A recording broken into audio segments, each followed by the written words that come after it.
In order to verify, validate, and answer your questions about the program I'm going to go over in the next video, I'll start with United States Federal Courts of Appeals Judge Learned Hand, when he was quoted as saying, "In America, there are two tax systems, one for the informed, and they pay lower taxes, and one for the underinformed, and they pay higher taxes. Qualified plans like 401ks, traditional IRAs, and 403bs are for the underinformed. Now it's time to become informed about the 401k alternative." To save for retirement, you basically have two choices. You can use a qualified plan like an IRA, a traditional one that is, or a Roth IRA, or a 401k type program. Or you could use a non-qualified plan like a savings account, a CD, a money market account, life insurance, or some other kind of personal pension plan. It's true some people still do have a corporate pension plan, but corporations are eliminating them as quickly as possible. After the market crash of 2007 and 2008, CBS 60 Minutes and Time magazine dug deep into the problems and the inherent risks that the qualified plans have. They came up with four primary risks: market losses, high management fees, future tax rate increases, and the longevity risk, outliving your savings. During their investigations, they fortunately discovered that there was an alternative to the 401k that had none of the four primary risks associated with 401ks, or again, in other cases, with other types of qualified plans. Before we get started, let me ask you, how many more market crashes will you see in your lifetime? As you can see, from the early 1900s to today, the market consistently goes up and down and has experienced many devastating market crashes. The average loss is over 47%, and those crashes take place about every 11 years. What you may not know is that the 401k only came into being in the mid-1980s. As you can see, from 1984 all the way up to the year 2000, you didn't have to be a smart investor to win on Wall Street. You simply had to have money in the market. Everybody thought they were going to retire with plenty of money back then, but then came the devastating crash of 2000, and then again in 2007. So the question is not will the market crash again, but when, and will you have enough years before you retire to recover from your losses? The second primary risk that they uncovered was high management fees. The sad fact is, the majority of people have absolutely no clue to how much money they're paying in fees for their 401k. So let's talk about 401k fees. Did you know that you will be paying two sets of separate fees just to own a 401k? That's right.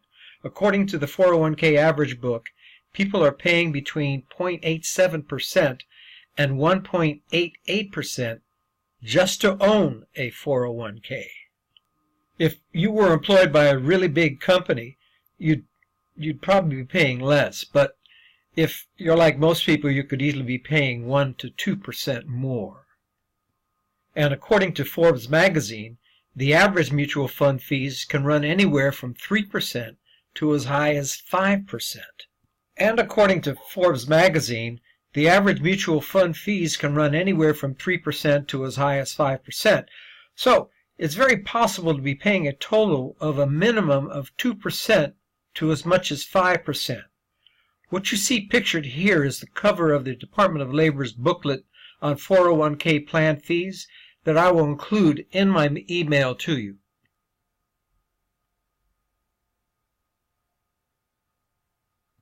For the past 10 years, the United States Congress fought with Wall Street and the mutual fund companies over disclosing how much people truly pay to own a 401k. In the past, they kept the fees and costs hidden. In 2012, the United States Congress finally passed a law that allows you to find out how much you pay for your 401k and the cost of investing in the mutual funds in your 401k. If you don't know how much your 401k and mutual fund fees are, I highly suggest that you call up your 401k administrator and ask them how much you pay in total fees expressed as a percentage, or if you're contemplating opening a 401k account, to get those figures beforehand. Now, you probably know the interest rate that you pay on your house and the interest rate that you pay on your automobile loan, but most people have no clue how much they're paying in fees for their retirement plan. And those fees can become extremely expensive and cause your 401k to run out of money years sooner than you expected. It's time that you found out. I'm sure you would agree.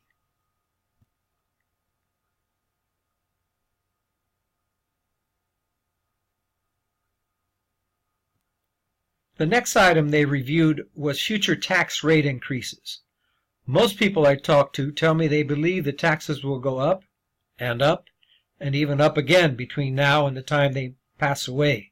Do you agree? This is the predicted growth of the baby boom generation.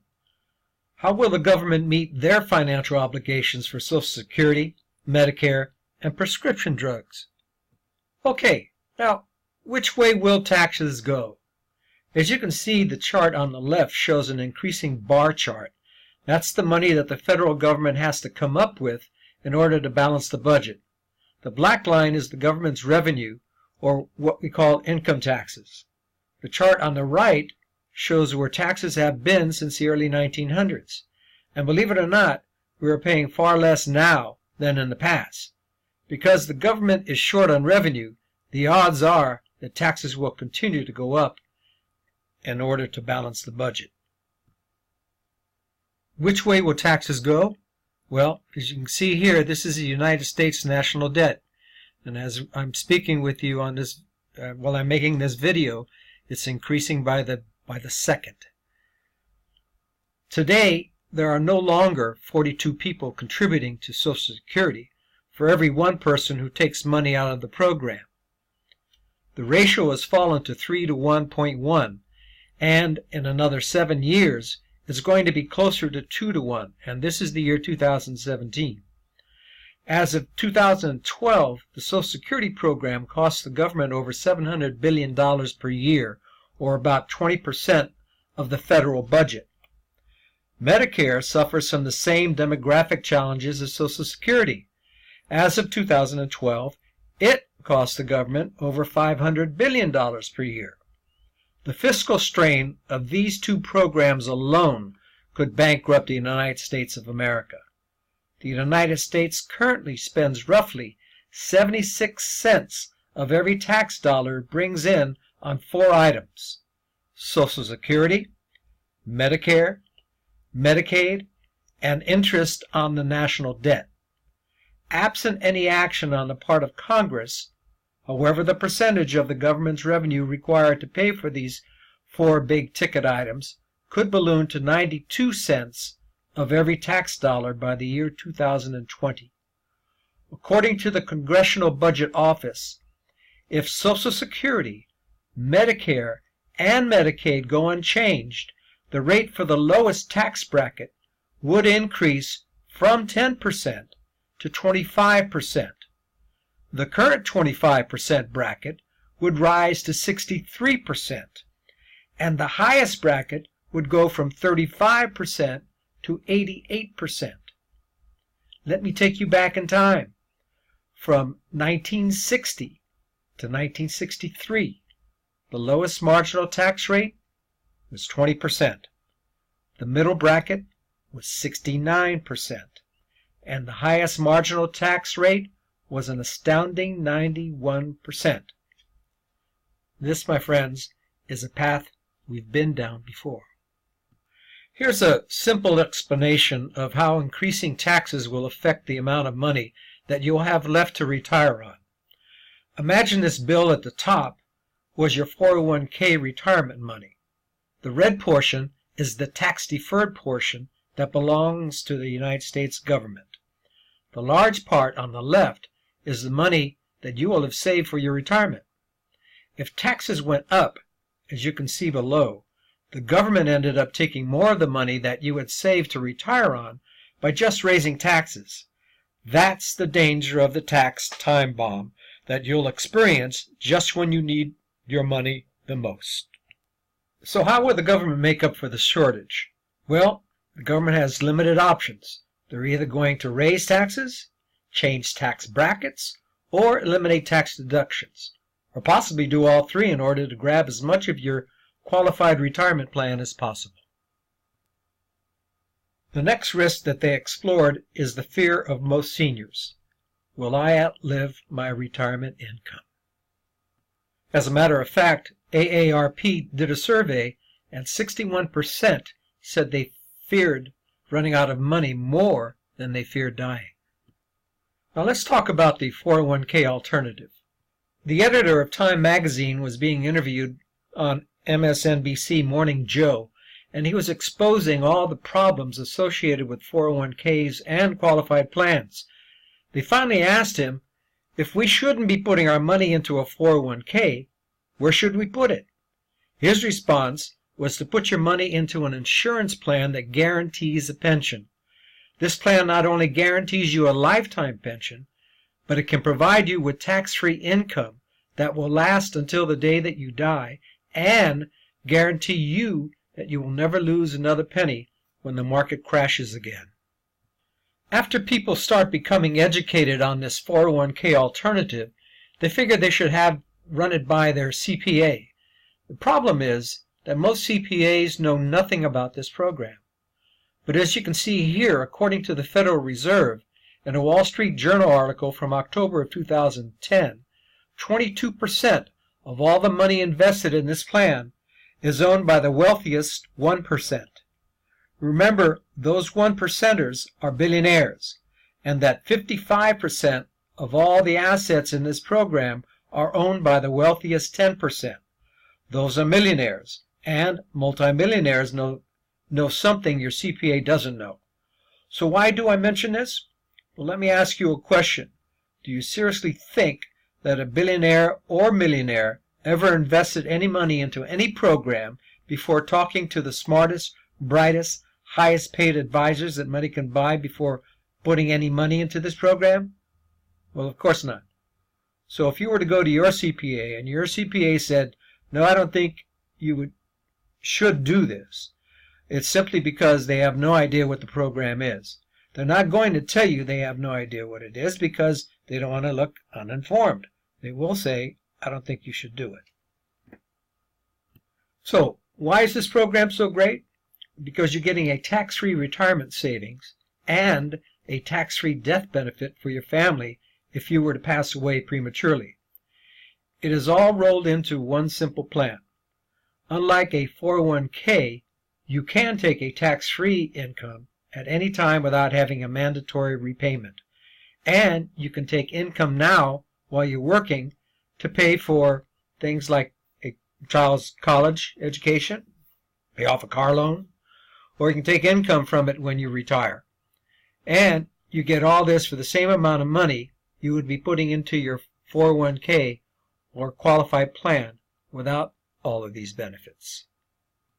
Remember when I told you that the 401k came into being in the mid-1980s? Well, in the mid-1980s, Congress also passed 3 congressional acts called TEFRA, which is the Tax Equity and Fiscal Responsibility Act of 1982, DEFRA, the Deficit Reduction Act 1984, and TAMRA, Technical and Miscellaneous Revenue Act of 1988. These 3 congressional acts are the bones upon which this tax-free program was constructed. It's also tax-free under Internal Revenue Codes 7702 and 7702A. So why haven't you heard of it before?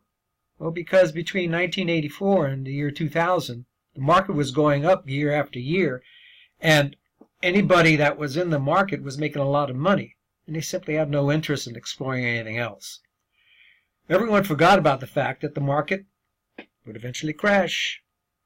Okay, so now it's time to take a look at some of the superior attributes that this tax-free program provides. So let me quickly explain how and why this program will never lose any money from a market crash. If the market goes up 10, 20, 30, or even 40%, this program has a cap that will only allow you to capture up to about between 13 to 15% of the market. Most people will say that I want to capture all the gains, but having the ability to capture all of the gains, the qualified plan exposes your savings account to 100% of all the market losses. By limiting the upside gain, you are guaranteed a zero loss when the market crashes. But you will match whatever the market does between the floor of 0% and whatever the upside cap is. This slide will help you understand the way that Wall Street can legally confuse the average investor by simply using the average return. The average return is mathematically correct, but it's a total misrepresentation of the truth. Let me explain this by helping you understand the difference between average and actual. If you started out in your number one with $100,000, and that $100,000 went up 100%, you would then have $200,000. At the beginning of year two, you would have $200,000, and if the market suffered a 50% loss, you would then have $100,000, the same $100,000 you started with, or absolutely no gain whatsoever, right? Now, let's look at Wall Street's average. The market went up 100% in year one, lost 50% in year two. If you subtract the 50% loss from the 100% gain, there would appear to be a net positive of plus 50%. Since this was for a 2-year period, you would divide the 50% net positive gain by 2, and the mathematical average would appear to be a gain of 25%. As you can see, that simply just isn't true. There was no gain. The actual return, which is called the compound annual growth rate, is actually zero. And that is how Wall Street can legally confuse the average investor. This graph represents the actual compound annual growth rate.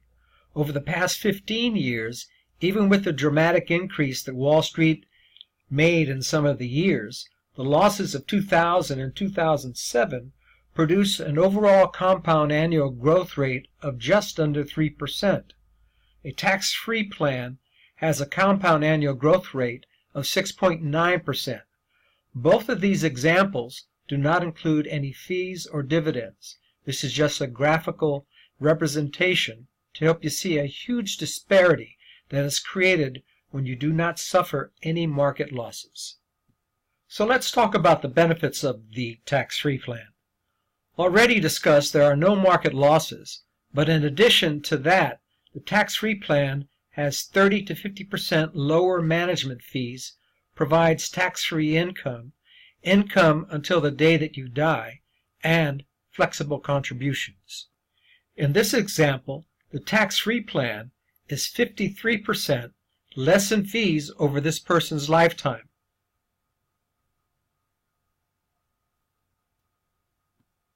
And it also provides tax-free income. Just like the other example, we proved this mathematically.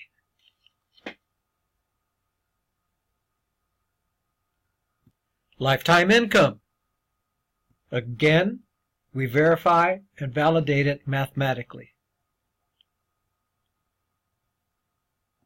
And finally, flexible contributions. Remember, when you put your money into this retirement vehicle, the largest portion is your tax-free savings, and the very smallest portion covers the tax-free death benefit that will go to your heirs when you eventually pass away. So the majority of your money will be yours to use for retirement in the future.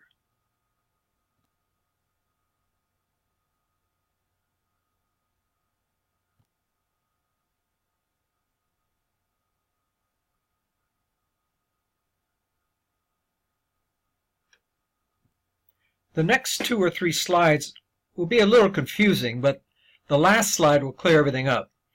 Let's say you retire and start taking money out of your cash value or your savings. The cash value actually continues to grow with the upward movement of the market. even if you're taking your money, your cash value does not decrease. It does not decrease. I know you're asking yourself right now, how in the world is that possible? And a way to clear that up for you, very simply. Look at the cash value as your savings for retirement. That savings is actually going to be used as collateral against the money that you borrow to live off of in retirement. And that cash value continues to grow even when you take your retirement income. This is a slide that will easily clear up your questions. So how is it when you borrow money from your cash value, it still has the potential to grow? Well, imagine that this house is your cash value, and right now your house or your cash value is worth $200,000, and it has no mortgage or loans against the house or the cash value, and that the home value goes up 10%. It's now worth $220,000. And right across the street is another home that is worth $200,000, but that person borrowed $100,000 against the value of their home. Remember, the house is acting as collateral. If that home or cash value went up 10%, it would be worth $220,000, just like the home across the street that never borrowed any money against their house. That is exactly how your cash value can grow even when you're borrowing money in the retirement. Now that you've seen an explanation based on something you're very familiar with, like your home, it's easy to understand how this tax-free program can allow you to take out retirement income and still have your cash value continue to grow and provide you with more money in your retirement. The other big benefit is that you don't have to pay that money back until the day that you pass away.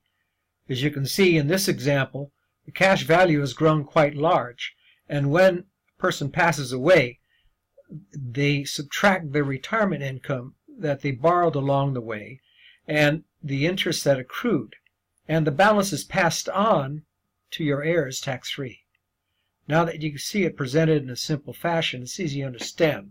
I would hope that you feel that way, that is. Now, this last slide, I'm going to compare the guarantees that you get with your 401k versus the guarantees that you get with the tax-free plan. The first guarantee of the qualified plan is that you're guaranteed that 100% of the money in your 401k is at risk of loss when the market crashes. The tax-free plan guarantees that if the market crashes, you will not lose a single penny from the market crash. You're also guaranteed that when you take your money out from your qualified plan, you're guaranteed that you're going to pay taxes on every penny you take at whatever future tax rate that is. The tax-free plan, on the other hand, guarantees that your income will be tax-free. The next guarantee is that not one penny of any of the money of your qualified plan is ever locked in, and it's always subject to market loss. The tax-free plan guarantees that your earnings are locked in on an annual basis. And finally, if you have anything left in your 401k upon your death, the money then therefore goes to your heirs and is guaranteed to be taxable when they take money out of the inheritance. With the tax-free plan, the money that goes to your heirs is guaranteed to be tax-free. So if you have any questions that I have not answered, would like to have your own comparison showing the differences between what you will be doing with your 401k plan and how the tax-free plan would look, I will have that comparison for you in another video, because this is long enough and I didn't want to make an epic long-running movie out of this. So I will follow this up with yet another video.